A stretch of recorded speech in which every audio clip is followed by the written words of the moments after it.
1 декабрь көнне Бердәм Россия Бөтен Россия сәяси партиясе туган көнен билгеләп үтте. 2013 елдан башлап нәкъ менә бу көнне партия вәкилләре бөтен ил буенча халыкны кабул итү көнен үткәрә. Безнең районда җирлек һәм район халкын Олы Мәтәскә авылында Дәүләт Советы депутаты Камил Садриев кабул итте. Гражданнар мөрәҗәгать иткән сораулар социаль һәм икътисад өлкәләренә караган иде. Теләшчеләрнең бүгенге көндә күп кенә проблемалары уже хәл ителгән.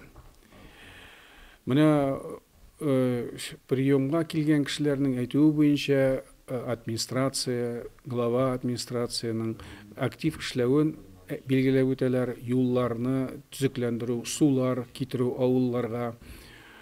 Гомумән бит авыл кешесе эш белә, алҗыган, эшләп хезмәт итә.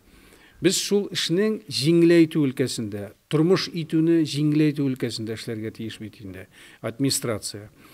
Менә шушы эшләрнең барышын бик хуплап әйтеп киттеләр Теләчедә.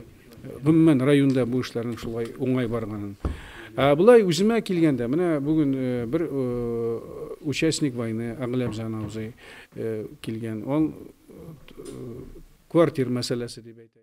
Депутатка үзенең соравы белән мөрәҗәгать иткән фермер Сөләйман Мөхәммәтшин сөт бәяләренең түбән булуына борчыла. Авыл хуҗалыгы продукциясенә сорау булса, мал санын арттыру өстендә дә уйларга булыр иде ди тынгысыз фермер. Гомумән мондый очрашып сөйләшүләр аеруча халык өчен файдалы ди Сөләйман әфәнде. Бу менә очрашу бик кирәк, безнең өчен тем более авыл халкы өчен. Менә авылда бит кеше һәр кешенең үзенең хезмәте бар. Тем более менә инде фермер булакта әйтеп китәсе киләдер, шуңа күрә үземне күпме бар аларга әйтү минемчә ул дөрес була. Алар ярдәм кулын сузачаклар. Мин бик дөрес дип саныйм. Аларның килүенә рәхмәт. Барсына да киләчәктә менә тагын бездә тырышып эшләр алла бирсә. Бу көнне район хакимиятендә дә муниципаль район башлыгы Илдус Зарипов та гражданнарны кабул итеп, аларны борчыган сорауларны тыңлады. Барлык мөрәҗәгатьләрдә җентекләп каралды, һәр гариза буенча аңлатма бирелде. Илмир Әхмәтҗанова, Ирек Сафин, Теләче телевидениесе.